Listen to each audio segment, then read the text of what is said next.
अष्टमी महामहोत्सव की।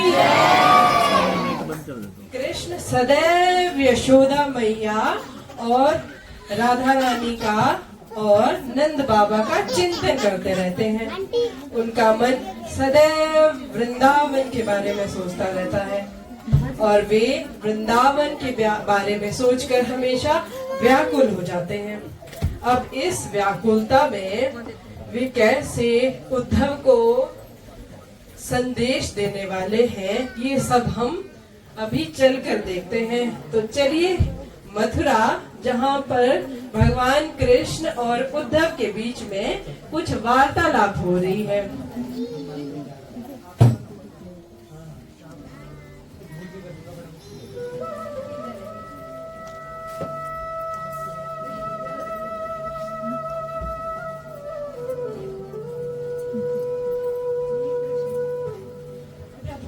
आपकी आंखों में आंसू, ये आप क्या कर रहे हैं? यदि आपके ये आंसू धरती पे गिरे तो संपूर्ण सृष्टि का क्या होगा? गंगा के वेग को तो शिव जी ने रोक लिया था, पर आपके इन आंसुओं का वेग तो वे भी नहीं रोक पाएंगे। समय से पहले ही प्रलय आ जाएगी। आप अभी क्या अनर्थ करने जा रहे हैं? वो तो भैया, राधा मुझसे रूठ गई है, वो मुझसे बोलती ही नहीं। राधा? कौन राधा? क्या राधा आपसे अलग है? आप इतने व्याकुल क्यों हो रहे हैं? अब क्या कहूँ उदो भैया, ब्रज मोहे बिसरत नहीं, ब्रज की वे कुंज गलियां, गोपियों का स्नेह, यशोदा मैया की लाडली, नंद बाबा का दुलार और राधा का निष्काम प्रेम, ये सब यादें मेरे हृदय में उमड़ कर जैसे मेरे हृदय को व्याकुल कर देती है। अब आप ही मुझे कोई ऐसी शिक्षा दे जिससे मेरा ये चंचल मन शांत हो सके। मैं आपको शिक्षा दूं और क्या कहूँ आपसे कि ये सब आपकी ही कल्पना है। ये कल्पना नहीं है उदो भैया, ये सत्य है। मेरा मन सचमुच ही विचलित रहता है। मेरा जी करता है मैं फूट फूट कर रो। कृपया मेरी सहायता कीजिए। अभी आप भावना का नाटक मेरे सामने ना ही करें। इसे आप उन भोली भाली गोपियों को ही दिखाए और उन्हें ही छलते रहे। मेरा जैसा सच्चा ज्ञानी इन सब में नहीं पड़ता। मेरे गुरु बृहस्पति ने मुझे बताया है आप स्वयं भगवान है और वे गोपियां, वे कोई आम मनुष्य नहीं है, वे तो ऋषि मुनि है। तो आपने उन्हें क्यों मोह रखा है? आप उन्हें सच्चा ज्ञान क्यों नहीं देते?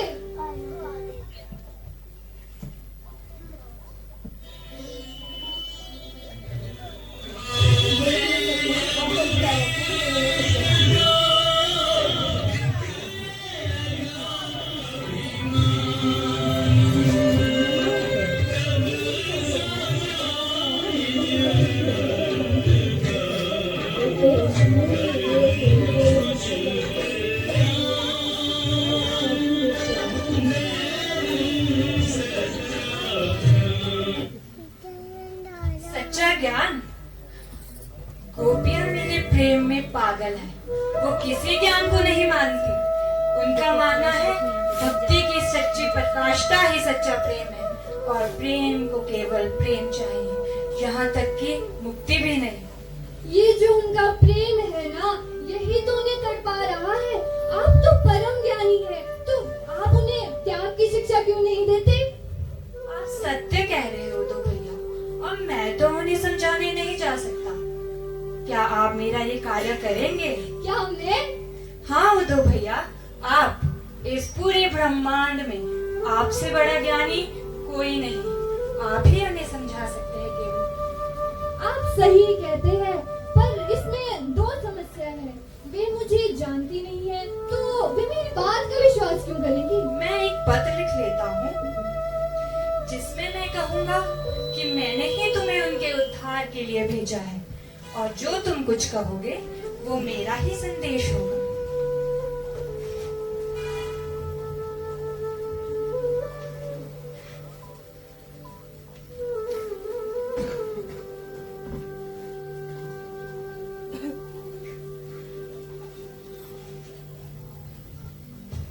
ठीक है, अगर आपकी यही इच्छा है तो मैं कल ही वृंदावन जाऊंगा। और मेरे माता पिता को मेरा प्रणाम कहना। आपने देखा कि उद्धव कैसे भगवान कृष्ण को ज्ञान के द्वारा समझाना चाहते हैं और कृष्ण कैसे उन्हें ब्रज भेजते हैं। अब ब्रज क्यों भेजते हैं वो हम आगे चलकर देखते हैं। मैं आपको बताऊं, उद्धव जो है वो देवगुरु बृहस्पति के शिष्य थे। देवगुरु बृहस्पति के शिष्य होने के कारण उनके अंदर भगवान के निराकार स्वरूप का ज्ञान था। वे हमेशा निराकार स्वरूप का चिंतन करते रहते थे।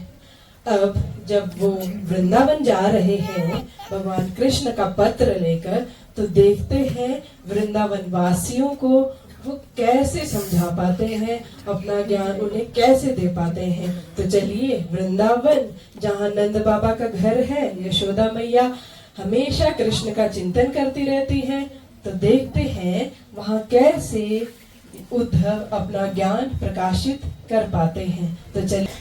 अरे लाली, क्या तुम्हें नंद महल का रास्ता पता है? हाँ पता है।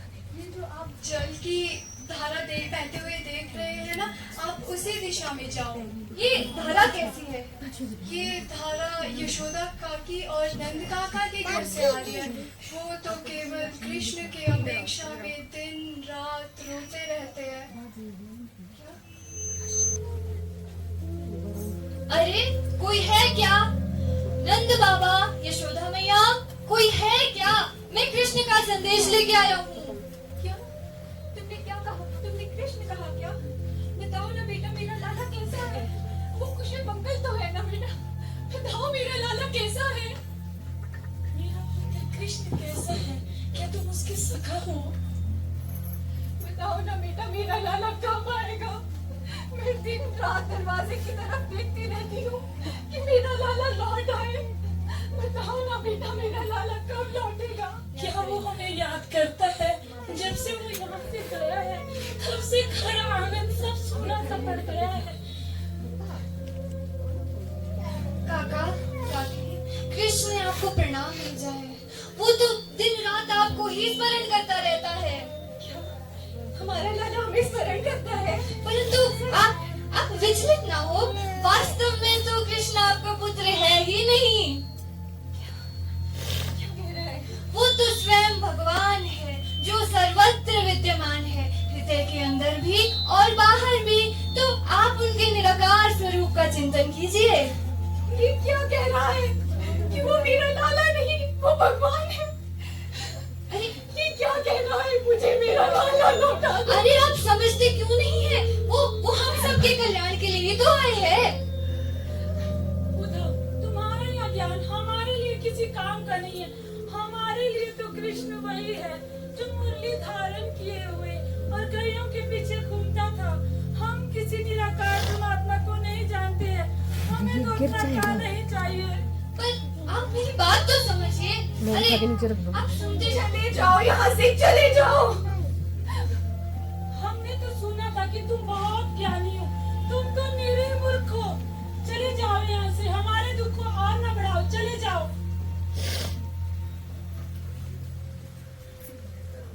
देखा उद्धव का ये ज्ञान यशोदा मैया और नंद बाबा के काम तो नहीं आया। तो आगे देखते हैं क्या ये ज्ञान गोपियों के काम आएगा। तो चलते हैं गोपियों की ओर।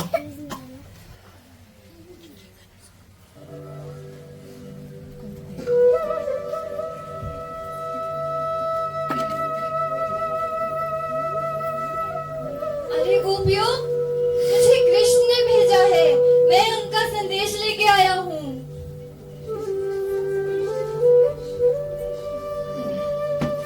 संदेश भेजा है? चिट्ठी में क्या लिखा है? अरे इस चिट्ठी में कृष्ण ने तुम्हारे लिए संदेश भेजा है। अरे अरे ये क्या कर रही हो? इसे वापस कर। अरे ये फट जाएगा। अरे तो इसे।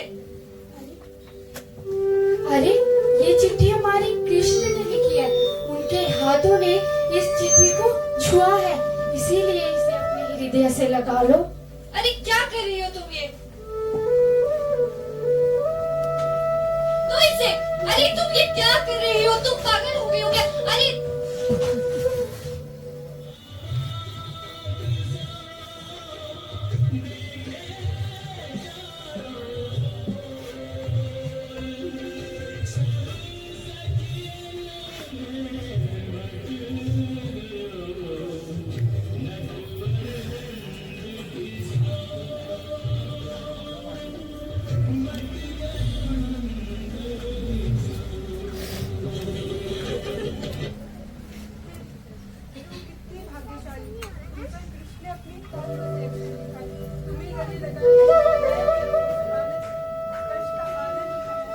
अरे तुम पागल हो गई हो। दो इसे वापस करो।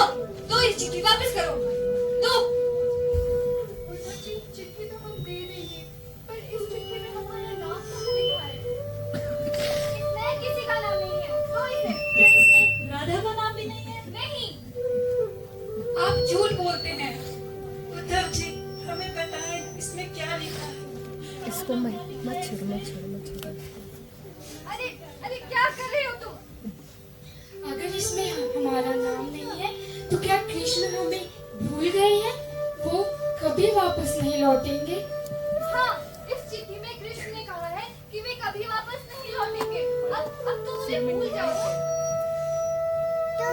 अगर इस चिट्ठी में ऐसा लिखा है तो आप इस चिट्ठी को ब्रज की धरती पे लाए कैसे? ये चिट्ठी में ब्रज का अपमान है। इस चिट्ठी के तो टुकड़े टुकड़े कर देने चाहिए। अरे तुम पागल हो गई हो।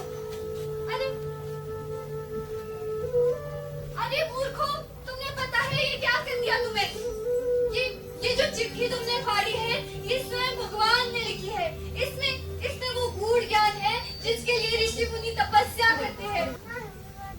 अरे इतना ही दुर्लभ ज्ञान था तो उन्हें ऋषि मुनि के पास चले जाते। हम जैसे गवार ग्वालिनों के पास लाने की क्या आवश्यकता थी? बोलो। सबके कल्याण के लिए। इसमें कृष्ण ने लिखा था कि तुम जिस मेरे शरीर से इतना प्रेम करती हो वो नश्वर है और एक दिन खत्म हो जाएगा। इसीलिए तुम्हें उनके निराकार स्वरूप का चिंतन करना चाहिए। अच्छा, तो ये बताओ, कहाँ है ये तुम्हारा ईश्वर? क्या उसकी आंखें भी हमारे कृष्ण जैसे सुंदर है? उसकी ना आंखें है, उसके ना हाथ है। वो तो निर्गुण निराकार अचल है। यदि उसके हाथ नहीं तो हमें छुएगा कैसे? अगर उनकी आंखें नहीं है तो वो हमें देखेंगे कैसे? हम किसके लिए सजे सवरे हैं? नहीं भैया, हमें ऐसे व्यर्थ के भगवान से क्या लेना? अगर ये उपदेश कृष्ण ने भेजा है तो उन्हीं के पास वापस ले जाओ। हमें अपने प्रेम मार्ग से ना भटका, वे ही उस ईश्वर का ध्यान करें। हम पहले ही दिनों में दुखी है। ऐसे कट्टर उपदेश देकर हमारे हृदय को और ना दुखी कीजिए। तुम्हें दुखी करने नहीं, अभी तो इस दुख से बाहर निकालने के लिए ये पत्र भेजा है। तुम सब इस प्रेम के अंधकार से बाहर निकलो और प्रकाश की ओर निकलो। अपनी जीवन के उद्देश्य को पहचानो। यदि हम प्रेमी को ना पा सके तो परमात्मा को क्या जानेंगे? इससे तुम्हें परम शांति मिलेगी। ये जो तुम्हारी हाय हाय है ना, हाय मुझे प्रेमी नहीं मिला, हाय मुझे प्रेमी छोड़ के चला गया, ये सब शांत हो जाएगा। सब शांत हो जाएगा जैसे शव शांत होता है। विरह की पीड़ा में जो आनंद है, क्या आप उस आनंद को जानते हैं? पीड़ा में आनंद? हाँ, पीड़ा में आनंद वो तो तुम तब जानो जब तुमने किसी से प्रेम किया हो। क्या तुमने किसी से प्रेम किया है? प्रेम आदि भावनाओं में फंसना मूर्खों का कार्य है। मेरे जैसे ज्ञानी इन सब में नहीं पड़ते हैं। अरे ज्ञानी कहते हो अपने को? तो प्रेम का ज्ञान ही नहीं पता तो ज्ञानी कैसे हो गए? भैया, प्रेम करो, प्रेम की पीड़ा को सहो, उसमें परम आनंद की अनुभूति होती है। तुम्हारा ज्ञान अधूरा है, पूरा नहीं है।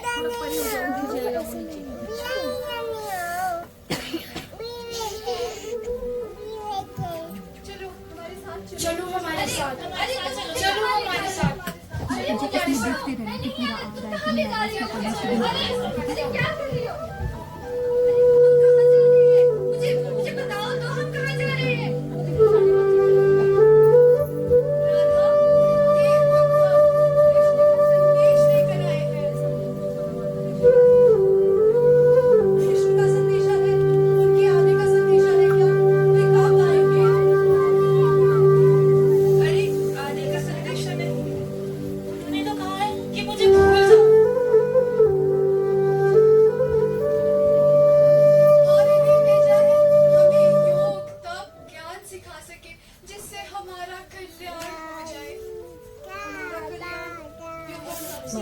माता जी नीचे झुक के जाइए प्लीज। हमारा कल्याण युग और तप से नहीं, केवल संजोग से होगा। आपने बोला ही नहीं। जब दोनों में कोई अंतर न जा रह रहे हैं, जाए, खड़े हो। जब राधा कृष्ण और कृष्ण राधा हो जाए, हम तो इसी को ही योग मानती है। हमारे लिए तो यही प्रेम योग है। ये जो आपका प्रेम योग है, इसमें दुख ही दुख, पीड़ा ही पीड़ा है। इसीलिए तो भगवान ने मुझे उपदेश देने के लिए भेजा है, ताकि आपको इस पीड़ा से मुक्ति क्या कर मिले। रहे हो बच्चे? इस पीड़ा से मुक्ति दिलाने आए हैं। ओहो, परंतु हमने मुक्ति कब निकली? ऐसे जैसे बैठे हो ना, अभी ऐसे बैठे चाहता हो। है इस पीड़ा से मुक्ति। ये सब आसक्ति की बातें हैं। जोगन का ध्येय आनंद पाना है, पीड़ा पाना नहीं। परंतु आनंद की परिभाषा सबके लिए एक तो नहीं हो सकती। किसको किस बात में आनंद आता है, यह तो सबका अपना अलग अलग दृष्टिकोण है। आनंद का मापदंड सबका अलग अलग हो सकता है, पर एक बात तो निश्चित है, पीड़ा को कोई आनंद कैसे कह सकता है? कह सकता है, जिसे पीड़ा में आनंद आए वो कह सकता है। कोई पागल ही होगा जिसे पीड़ा में आनंद आए। आएगा एक प्रेमिका और एक माता को। प्रेमिका और माता, ये मैं कुछ समझा नहीं। देखिए, एक पुत्र को जन्म देते हुए हर स्त्री को असहनीय पीड़ा होती है, परंतु दुनिया की हर एक स्त्री इस पीड़ा के लिए लालायित रहती है। यही हाल एक प्रेमिका का है, जिसे संसार में प्रेम का उपहार मिल जाए, उसे किसी और आनंद की आवश्यकता नहीं समझाती। ये जो आपका प्रेम है ना, इसमें तो क्षण भर का आनंद है, तत्पश्चात तो विरह की पीड़ा से ही तड़पना पड़ता है। अब इसके बारे में आपका क्या विचार है? ये जो आप बार बार विरह की बातें कर रहे हैं, विरह कहाँ है? विरह तो शरीरों का होता है, आत्माओं का नहीं। प्रेमियों की आत्मा तो प्रत्येक क्षण एक दूसरे के साथ ही रहती है। ये जो आप कह रहे हैं ना, ये केवल आपकी कल्पना है। अज्ञानी मनुष्य इसी तरह स्वयं को उलझा के रखता है और खुद को धोखा देता रहता है। आपने हमारी बात को कल्पना कहा, वो भी झूठी कल्पना। प्रेमियों की बात परम सत्य होती है। जब हमने आपसे कह दिया कि प्रेमी प्रत्येक क्षण एक दूसरे के साथ रहते हैं, तो हमने सत्य ही कहा है। ये सत्य अधूरा है और दिखाई नहीं देता, इसीलिए मैं इसे कल्पना कहता हूँ। आप देखना चाहते हैं हमारे कृष्ण हमारे साथ है कि नहीं? उतरना देखिए, नीचे। हमारे कृष्ण हमारे साथ है कि नहीं? अच्छा, चेयर पे बैठ जाओ। चेयर पे बैठ जाओ।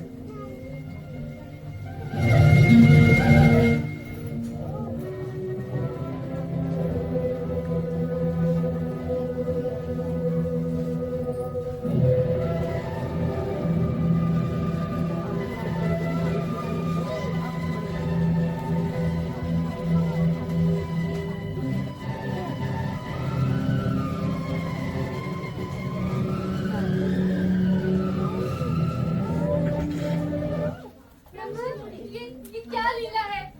आप यहाँ है कि वहाँ? मैंने कहा था ना उद्धव, मैं प्रेम के वश में हूँ। जहाँ मुझे प्रेमी बुलाएगा, मैं वही खड़ा पाया जाऊंगा। मैंने कहा था ना तुम्हें, जैसे अंधकार में पड़ी एक वस्तु दिखाई नहीं देती, लेकिन दीपक जलाते ही वो दिखाई पड़ती है, उसी प्रकार यदि कोई मुझे देखना चाहता है तो वो अपने मन में भक्ति और प्रेम का दीपक जलाओ, मुझे वही खड़ा पाओ। यही परम सत्य और परम ज्ञान है।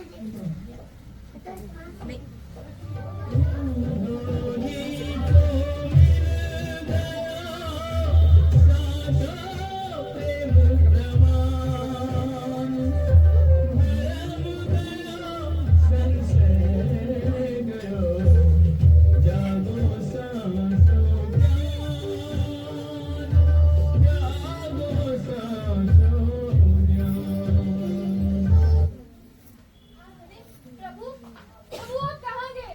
प्रभु, प्रभु आप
प्रेम दीवानी वो प्रेम दीवाना हम प्रेम दीवानी वो प्रेम दीवाना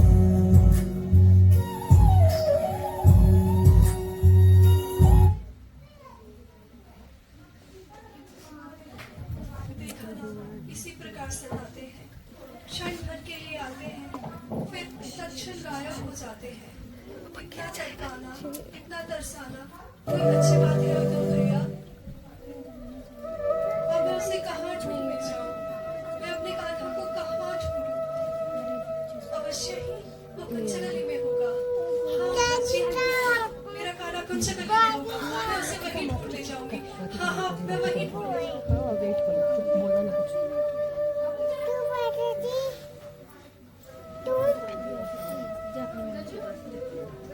हे लता बहन, मैं तेरे हाथ जोड़ती हूँ।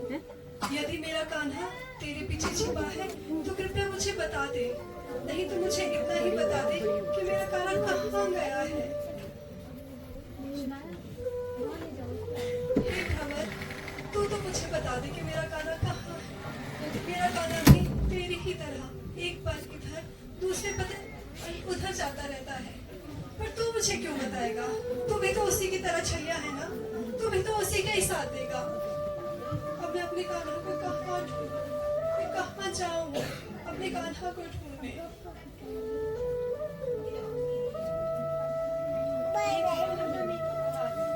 यहाँ बैठ इस गया तरह और शांति से दिन बैठ भर इधर शोर नहीं कृष्ण करना। को ढूंढती रहती है।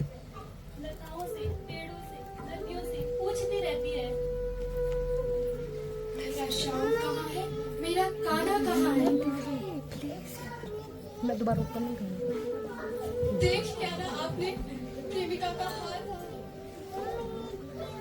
नीचे नहीं था, ऊपर रुकते हैं ना तो नीचे नहीं था। वेट कर रहा हूँ। आप धन्य है श्री राधा, आप धन्य है। कान्हा ने आप पे बहुत अत्याचार किया। उसे ऐसा नहीं करना चाहिए था। उसे ऐसा नहीं करना चाहिए।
सभी का बहुत बहुत धन्यवाद।